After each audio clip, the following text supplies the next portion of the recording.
Comment avoir confiance en ses projets?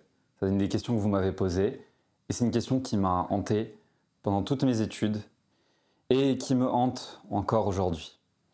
Et la réponse courte, bah, c'est que il n'y a pas de réponse magique pour commencer à avoir confiance en ses projets. Mais il y a un chemin. Il y a un chemin que j'ai emprunté et c'est un chemin qui a porté ses fruits. Et qui porte ses fruits actuellement. C'est même ce chemin que j'ai emprunté et qui m'a donné la confiance de poster mes vidéos aujourd'hui. Pour vous la faire courte et pour vous raconter un peu l'histoire, j'ai commencé mes études en 2017.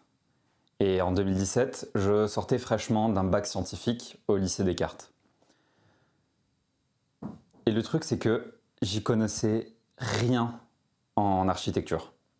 Et quand je vous dis que j'y connaissais rien, je connaissais peut-être 2 architectes, ou 3. Frank Gehry, Zaha Hadid et Tadao Ando, qui est un peu le premier architecte avec qui je suis tombé amoureux. Enfin, je suis tombé amoureux de son travail, je trouve que son architecture est incroyable. J'ai même un bouquin dédicacé pour vous dire.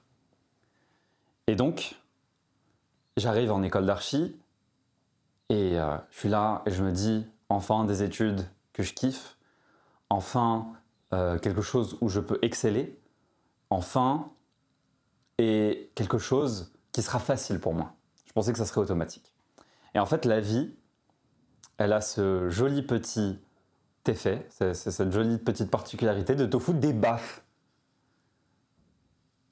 quand tu crois que tu es trop fort. Et en fait, cette première année a été extrêmement difficile. C'est-à-dire que tout ce que je faisais, peut-être pas tout, mais la majorité de ce que je produisais en termes de projets architecturaux était nul. Je me faisais casser la gueule par mes profs. Pour vous dire, une des anecdotes qui m'a le plus marqué, c'est que dans un projet où j'ai eu 12, un projet où il fallait jouer avec la lumière, et il fallait faire un espèce d'espace de muséal, un espace pour faire des expositions, où il fallait jouer sur la lumière. Et j'avais décidé de jouer sur les 3 états de la lumière, c'est-à-dire l'obscurité absolue, la lumière partielle, et enfin l'ouverture au paysage. Et en fait, j'étais tellement à côté de la plaque dans tous mes autres projets que pour un 12 sur 20, mes profs ont dit « c'est un miracle ce que tu nous as fait là, Anas ». C'est-à-dire qu'ils ne pensaient pas que j'étais capable de faire ce genre de choses et intrinsèquement, je ne me pensais pas capable de réussir. Et ça m'a poursuivi pendant toutes mes études. Donc, comment est-ce que j'ai fait pour commencer à prendre confiance en moi? Et ça a mis du temps. Et c'est qu'à partir du master où j'ai commencé à vraiment prendre confiance en mes projets. Tiens, d'ailleurs, ça c'est peut-être, ce que vous voyez là, c'est la maquette d'un de mes projets. Bon, elle est un peu cassée. Désolé si vous écoutez ça en audio et que vous ne pouvez pas la voir. Mais pour vous le décrire, c'est un espèce de logement dans un bâtiment qui est serpentin, c'est-à-dire qui ondule. Et l'idée, du coup, c'est qu'il y a 0 angle droit. Et comment j'ai conçu l'intérieur, c'est avec des espèces de murs qui viennent découper de manière perpendiculaire le bâtiment et qui viennent avoir des zones. En fait, la seule zone fermée, c'est les toilettes. Et après, tout le reste, je l'ai géré avec des espèces de rideaux. Et pour arriver à ce point-là, parce que je me disperse un petit peu, pour avoir confiance en ce projet-là, il a fallu que je fasse énormément d'erreurs avant. Et en fait, pour moi, le seul conseil à donner quand on n'a pas confiance en ses projets, c'est de faire le plus de projets possible. C'est d'expérimenter le plus possible. Mais pas d'expérimenter en mode ah, je vais tester ça, c'est une idée folle dans ma tête. Non. Il faut identifier très objectivement ce qui te manque. Et moi, ce qui me manquait, c'était la culture architecturale. Alors, ayant la chance d'être à Paris pour mes études, ce que j'ai fait, c'est que je me suis mis à la photographie. Et pour moi, c'était une excuse pour sortir et prendre en photo des super beaux bâtiments à Paris. J'ai commencé à faire ça. Je me suis abonné, vous pouvez voir en fond, à plusieurs magazines d'architecture, AMC, c'est les deux auxquels je me suis abonné, j'ai commencé à lire de plus en plus, à acheter énormément de bouquins, des bouquins chez ta chaîne, et ce genre de choses. Et en fait, au fur et à mesure de ces lectures-là, tu commences à voir, en tout cas pour les Français, tu commences à voir ce qu'est de la bonne architecture. Et tu commences à avoir des opinions dessus. Et en fait, petit à petit, tu commences à voir les erreurs que tu commettais qui faisaient du mal à ton projet. Parce qu'en fait, dans ton projet, c'est pas forcément l'idée en elle-même qui fait que c'est pourri.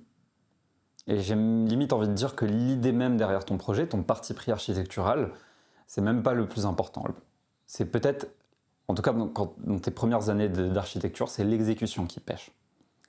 C'est les petites erreurs comme quand tu as une porte qui est ouverte dans la mauvaise direction. Ça peut être des espaces qui sont trop petits ou trop grands.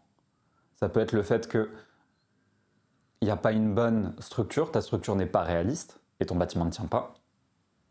Et ce genre de choses, en fait, tu l'apprends avec des exemples. Ce genre de choses, tu l'apprends en voyant ce qui fonctionne, en copiant ce qui fonctionne. Ouais. Parce qu'en fait, si de base, t'as pas vraiment comme moi de talent inné pour l'architecture, copie ce qui a été fait. Alors, quand je te dis copie, c'est pas tu sors à 100% le bâtiment, mais essaye de voir ce qui fonctionne. Tu ships, je sais pas, tu veux faire un bâtiment en bois, tu regardes les meilleurs bâtiments en bois, tu regardes comment ils sont construits, tu essaies de comprendre comment ils sont, de comprendre la proportionnalité de ces bâtiments-là. Et donc, il faut que tu commences à accumuler des preuves envers toi-même que tes projets commencent à être cohérents. Et ces preuves-là, n'hésite pas à aller le plus possible aux corrections. Et pour ceux qui ne le savent pas, les corrections en études d'archi, c'est des moments où tu vas montrer les avancements de ton travail envers tes profs. Alors ça peut être, il y a certains profs qui vont juste passer du temps à vous casser la tête, à vous dire non, ça c'est de la merde, ça c'est moche, ça c'est pas bien, ça marche pas. Et bon, ça fait mal quand tu entends ça, parce qu'en général, tu mets tout ce que tu as dans tes projets.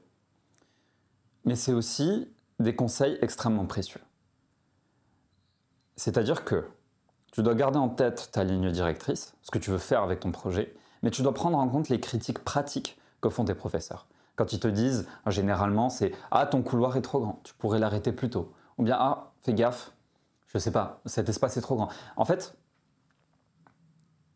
avoir confiance en ses projets, c'est maîtriser son discours. Et c'est vrai qu'avant, je vous disais, le plus important pour un architecte, c'est de savoir dessiner. Je le pense toujours. Mais ce qui est aussi super important, c'est de maîtriser son discours et sa communication. C'est de communiquer l'essence de ton projet. Et pour ça, je vous conseille d'apprendre, ou en tout cas, faites une recherche. Apprenez ce que c'est le storytelling. Et apprenez à raconter l'histoire de votre projet. Parce que, finalement, la qualité de vos projets, c'est pas le nombre de documents que vous allez faire ou à quel point vos documents sont bien dessinés. C'est important, mais vos documents, ils sont là pour servir votre propos. Ils sont là pour communiquer la qualité de votre projet. Et donc, techniquement, vous pouvez venir avec, je sais pas, un seul plan, mais tellement bien, et ce plan peut être tellement communicatif, peut montrer tellement que votre projet est bien, et vous pouvez tellement expliciter votre vision à l'oral que le prof est convaincu. Donc je ne sais pas si ça répond à ta question, mais si je devais résumer en quelques conseils, sors, balade-toi, regarde des bâtiments dehors, regarde comment les gens utilisent ces bâtiments, demande-toi pourquoi tu fais ce que tu fais, et lis beaucoup, trouve des références qui te parlent, comprends comment elles sont faites, comprends comment elles sont construites, comprends pourquoi certains espaces ont les proportions qu'ils ont, pourquoi une chambre est plus petite qu'un salon, par exemple, pourquoi la cuisine est une pièce à part ou non dans tel ou tel projet, et apprends à communiquer l'essence de ton projet. Apprends à expliciter ta vision. Apprends ce qu'est le storytelling et apprends à raconter l'histoire de ton projet.